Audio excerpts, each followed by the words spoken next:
Hello guys, Hello guys. Welcome back to the channel. So जिन जिन लोगों ने अब तक सब्सक्राइब नहीं किया है वो फटाफट जाके सब्सक्राइब कर लो, और जिन जिन लोगों ने अब तक लाइक नहीं किया है अभी थाम जाओ, पहले वीडियो पसंद आने दो, अगर आएगी तो ही लाइक करना। ओके, आई इंसिस्ट यू कि ये वीडियो पूरी लास्ट तक देखना, क्योंकि इस वीडियो के अंदर मैं अपने पर्सनल एडवाइस रिगार्डिंग कि आपको कौन कौन से कोर्सेज कनाडा आने से पहले लेने चाहिए, और लास्ट में मैं थोड़ा बहुत बताऊंगा कि क्या क्या अच्छा होगा जॉब अपॉर्चुनिटीज़ इंक्रीज़ करने के लिए। तो आई इंसिस्ट यू कि वीडियो पूरी एंड तक देखना। कुछ लोग बोलेंगे कि भाई who are you to tell this information, तो उनके लिए आई एम राहुल कौतरा। मैं as a normal international student Canada में लैंड हुआ था। मैंने अपनी ग्रेजुएशन इंडिया से की थी। यहाँ पे आके मैंने अपना पहला कोर्स फाइनेंशियल प्लानिंग सेंटेनियल से लिया था, सेंटेनियल कॉलेज जो टोरंटो में है। उसके बाद मैंने marketing research and analytics centennial से किया था। उसके साथ साथ मैंने पार्ट टाइम जॉब्स की थी, और जब मेरी पढ़ाई ख़त्म हुई उसके बाद मैंने अपना वर्क परमिट फाइल किया, खुद अपना वर्क परमिट फाइल किया। देन उसके बाद मैंने फुल टाइम जॉब करी। मैं टोरंटो से फिर रेजिना सस्कैचुअन रीलोकेट हुआ। यहाँ मैंने जॉब स्टार्ट करी CIBC, which comes in top 5 company in a banking centre.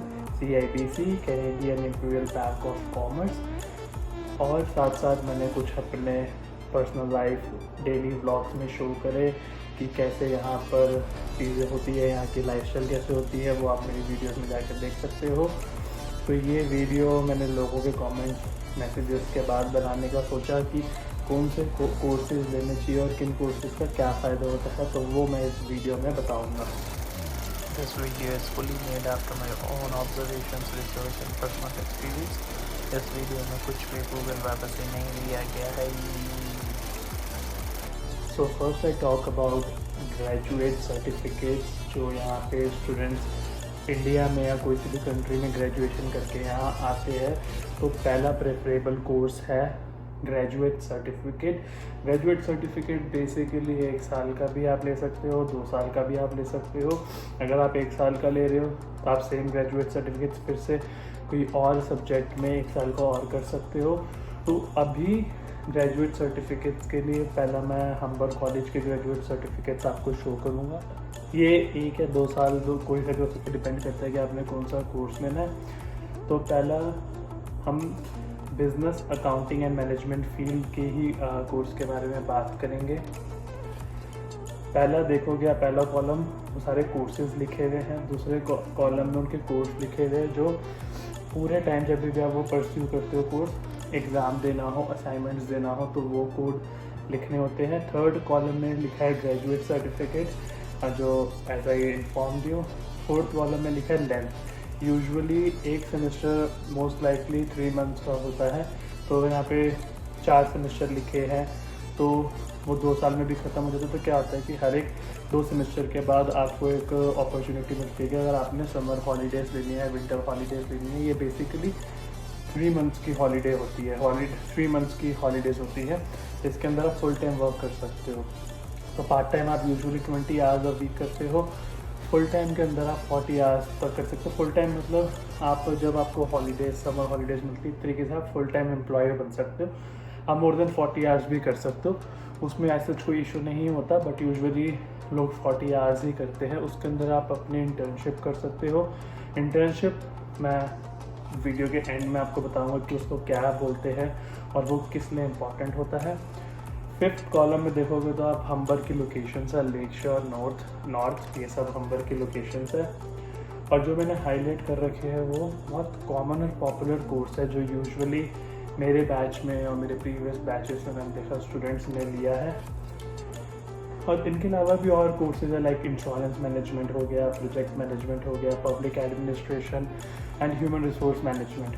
सो हर एक कोर्स के अलग अलग मॉड्यूल्स होते हैं। आप उसके अंदर कोर्स में जाके उसके अंदर प्रॉपर बहुत ही सिंपल इंटरफेस होता है इनका, आप उसमें जाके आराम से अपना देख सकते हो कि इसमें क्या क्या कोर्सेज, इसमें क्या क्या लर्निंग्स और क्या क्या जॉब अपॉर्चुनिटीज़ उसके बाद आपको मिलेंगी। ये जो स्क्रीनशॉट मैं आपको शो कर रहा हूँ ये मार्केटिंग कोर्सेज का है, जो यूजुअली बहुत लोग करते हैं। If I see Centennial College, I personally believe they do have a lot of courses in business field. As you can see this video, they have courses on in almost each and every aspect. So but I felt Centennial College quite difficult है पास करने से. I'm not saying because मैं उससे पास हुआ हूँ, but I'm saying जो उसमें fail होके जिन्होंने दूसरे कॉलेजेस स्टार्ट करे like Humber College, faculties Centennial College के क्वाइट डिफ़िकल्ट होते हैं. As I said in disclaimer, ये मेरा अपना पर्सनल बिलीव है, क्योंकि मेरा ब्रदर जो था वो हम्बर से पास आउट है, मेरे कुछ फ्रेंड्स हम्बर से पास आउट है, कुछ लोग लैम्पटन से है. So I know something about these colleges and on behalf of those conversations I land up with this idea that Centennial college is quite difficult. Now I will tell you some major courses like diploma, advance diploma, graduate certificate का मैंने आपको बता दिया है, bachelors. सो इन जो भी colleges और मैं कोर्सेज की बात कर रहा हूँ, they all are related to Ontario. Ontario, it's a province in Canada, so everything is related to Ontario. For me, I'll give you some colleges name. For me, they all are in the same positions for me. So University of Toronto, York University, Humber College, Centennial College, Seneca College, George Brown, University of Waterloo, McMaster University, Hamilton, Ryerson University, University of Ottawa, Sheridan College, Mississauga, North Brampton. और few others है जो बहुत common है. So basically उन colleges में usually वो students prefer करते हैं जिनको like, I am not coating anyone, but जो पढ़ाई मतलब जिनको पढ़ाई का इतना नहीं दिल करता, ना पढ़ाई में इतना इंटरेस्ट होता है, तो वो कॉलेजेस उनके लिए बेस्ट है, क्योंकि उन कॉलेजेस में थोड़ी अटेंडेंस की इतनी टेंशन नहीं होती. 3 days a week उसमें जाना होता है. सेंटिनियल कॉलेज में एटलीस्ट 5 days होता है, depending upon your subject. So वो कॉलेजेस लैम्पटन कॉलेज हो गया, Sheridan Brampton, Canada college, Niagara college, Algonquin और भी थोड़े बहुत है. 12th स्टूडेंट्स के बाद आते हैं, वो यूजुअली करते हैं जो 12th पास आउट के बाद कनाडा आते हैं, वो यूजुअली करते हैं एडवांस डिप्लोमा. ये बेसिकली 6 सेमेस्टर्स का होता है. 3 साल में भी लोग इसको कंप्लीट करते हैं, 2 साल में भी इसको लोग कंप्लीट करते हैं. तो ये वही जो 2 साल में करता है वो बीच में समर ब्रेक नहीं लेता. यूजुअली समर ब्रेक लोग ले लेते हैं कि अपनी फीस खुद अर्न करने के लिए, तो वो समर ब्रेक या विंटर ब्रेक ले लेते हैं. तो advance diploma, graduate certificates, they usually are all the same courses, but जिनकी लेंथ बड़ी होती है उसके अंदर मॉड्यूल्स ज़्यादा ऐड हो जाते हैं. एडवांस डिप्लोमा जो होता है 3 years का, तो उसके अंदर ज़्यादा मॉड्यूल्स ऐड हो जाते हैं, क्योंकि वो 12th के बाद आते हैं, तो वो बेसिक से स्टार्ट करते हैं उनको पढ़ाना. अब इन सारे कोर्सेज के बाद आता है कोऑप इंटर्नशिप. सो बेसिकली क्या होता है, यूजुअली सारे कोर्सेज के अंदर ही मोस्ट ऑफ द कोर्सेज के अंदर कोऑप होती है. Co-op is like an internship जो अनपेड और पेड हो सकती है.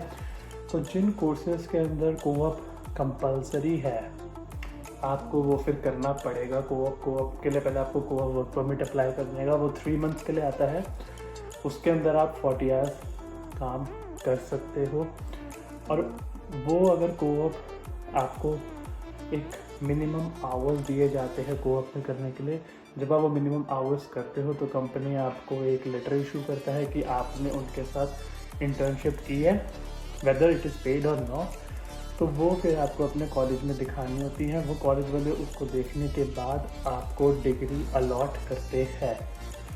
सो फ्रॉम माई एक्सपीरियंस, मैंने देखे ऐसे कुछ स्टूडेंट्स जिनको कोऑप ना मिलने की वजह से डिग्री डिले हो जाती है. और फ्रैंकली कुछ लोग एम्प्लॉयर्स को पैसे देकर, या यहाँ पर टोरंटो के अंदर बहुत ज़्यादा ही देसी कंपनीज हैं, अपने इंडियन पाकिस्तानी लोग ज़्यादा है, तो वो उनको पैसे देकर कोऑप इंटर्नशिप का लेटर बनवा लेते हैं. ये आपको कोई वीडियो में नहीं बताया जाएगा, but this is the fact truth behind this co-op internship. I am not saying कि सारे ऐसे करते हैं, बट 10% ऐसे है जो करते हैं.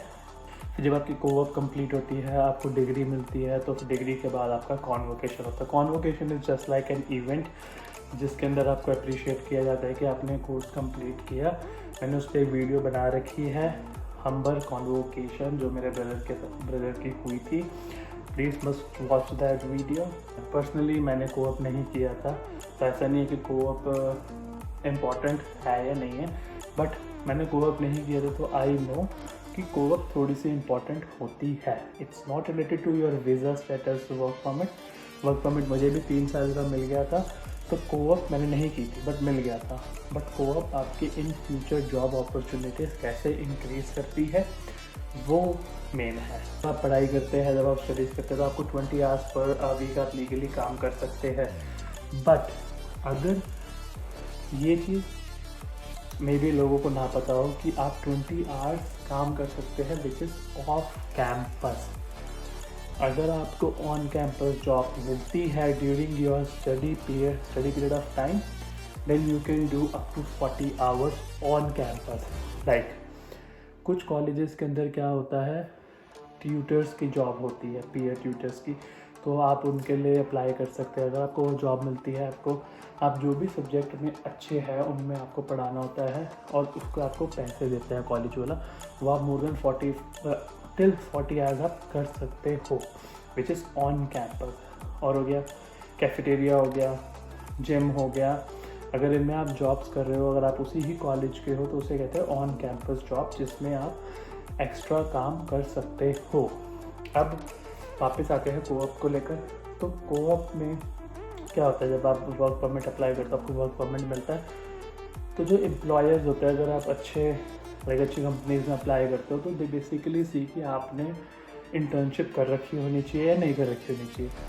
अगर आप करते हो तो आपको एक प्लस पॉइंट दिया जाता है कोऑप करते हो। तो इससे क्या होता है, इससे आपका रिज्यूमे भी स्ट्रॉन्ग होता है। और अगर आपका रिज्यूमे स्ट्रॉन्ग होता है तो व्हाट आई फील, एक रिज्यूमे एक ऐसा पेपर है जो आपके पूरे ही लाइफ के एक्सपीरियंस को, करियर को उसमें रिफ्लेक्ट करता है, which is most important thing.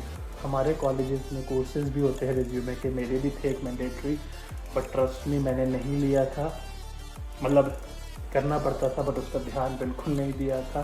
कैसे भी करके उसको पास कर लिया। उसके अंदर आपके मैंडेटरी होते कि आप सेमिनार्स अटेंड करो, आपको सेमिनार्स अटेंड करके उसके अंदर सब कुछ ऑफिशियली अपने पेपर्स देने पड़ते हैं उस कोर्स को कंप्लीट करने के लिए। तो मैंने किया थोड़ा बहुत अरेंजमेंट, ये वो गया भी, बट जब जॉब्स अप्लाई करने लगा तब पता चला कि उसकी इम्पोर्टेंस बहुत होती है। कुछ लोगों को उस सेमिनार से ही जॉब मिल गई थी, मुझे थोड़ी लेट मिली क्योंकि मुझे थोड़ा लेट समझ आया कि उन चीज़ों की इम्पोर्टेंस होती है। रेज्यूमे बनाना भी एक आर्ट और टैलेंट होना चाहिए। लाइक मुझे from me it took me around 1 year to prepare my proper resume. I can say that my resume is completely fine now, लेकिन 1 साल का एक्सपीरियंस लगा उस रेज्यूमे को बिल्ड करने के लिए। तो आई एडवाइज़ जो स्टूडेंट्स को अगर रेज्यूमे, कवर लेटर सेमिनार्स के कोर्सेज मिलते हैं, उसके अंदर ध्यान दो, टीचर्स की हेल्प लेकर अपना रेज्यूमे बनवाओ। बाहर भी बहुत थर्ड पार्टी कंपनीज है जो आपको पैसे दे, आप उनको पैसे दोगे, वो आपका रेज्यूमे बिल्ड करेंगी। मैंने नहीं किया क्योंकि मैं उसका बिलीव नहीं करता था, बट कुछ लोग करते हैं, इट इज़ कम्प्लीटली फाइन और वो यूज़फुल भी होता है। बट मैंने अपना रेज्यूमे खुद बनाया 1 साल का टाइम लगा के। अगर ये वीडियो 1000 लाइक्स तक पहुंचती है तो मैं उस अगली वीडियो में अपना रिज्यूमे रिवील करके सबको फ्री ऑफ कॉस्ट अपने रिज्यूमे का टेम्पलेट दे दूँगा, जिससे वो अपना एक्सपीरियंस करियर शेयर करके उसको एडिट करके अपना रिज्यूमे बना सकते हैं।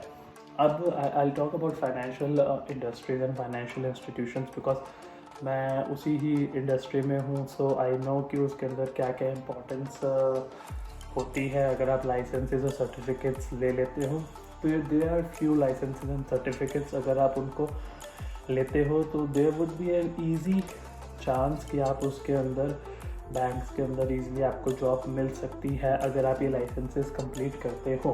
तो पहला है कैनेडियन सिक्योरिटी कोर्स CSC। इसके 2 पार्ट होते हैं। ये एक मैंडेटरी कोर्स होता है अगर आपको रिटेल बैंकिंग में जाना है। फिर आता है EFIC, it's related to your mutual funds that you will be licensed to sell mutual funds to the clients. IFIC is most important license if you want to get into a retail banking. अगर आपको backend में जाना है then इसके कोई use नहीं होते. Like backend means telephone banking हो गई, कॉन्टैक्ट सेंटर्स हो गए, इनके बैकएंड ऑपरेशंस हो गए, ऑल इंटरनल ऑडिट्स ये हो गया. अगर आपने इन्वेस्टमेंट्स में कुछ जाना है तो there is one course CPH. और अगर आपने मोर फाइनेंशियल प्लानर की तरफ जाना तो there is PFP, personal financial planner. अगर आप अकाउंटिंग फील्ड के हैं तो there is CPA, certified professional of accounting. अगर आप मोर फाइनेंशियल इंडस्ट्री में अच्छा अपना परफॉर्मेंस देना चाहते हैं there is one more course which is quite similar as CPA. We call it CFA, Certified Financial Analyst. You know, for me, it's a top difficult course और top important course अगर आप financial industry के अंदर घुसना चाहते हैं. तो ये वीडियो को अब यहीं पर एंड करते हैं. अगर इस वीडियो पे 1000 लाइक्स आते हैं तो अगली वीडियो अपने रिज्यूमे, कवर लेटर और क्या क्या मॉडिफाई करना चाहिए और कैसा इंटरव्यू आपको शो करना चाहिए वो आई विल शो यू.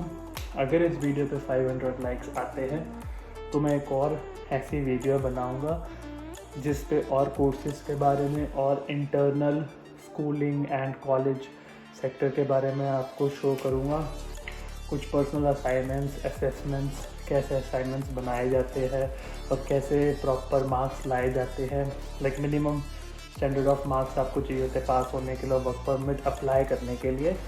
तो वो सब चीज़ों को भी एक्सप्लेन करूँगा अगर इस वीडियो पे 500 लाइक्स आते हैं. अगर आप यहाँ तक मेरी बातें सुन चुके हो तो इसका मतलब आप वीडियो देख रहे हो और इसको प्लीज़ जाकर लाइक करो. लाइक करके सब्सक्राइब भी कर देना और शेयर करो जितना कर सकते हो और कमेंट करो अगर आपका कोई टॉपिक है तो उस टॉपिक पे अगली वीडियो पे डिस्कस किया जाएगा. Thank you for watching this video. Please go and like, subscribe and watch my other videos. There are a lot of videos that I have made related to colleges, summer convocations और भी videos आएंगी. Please watch this video. Thank you.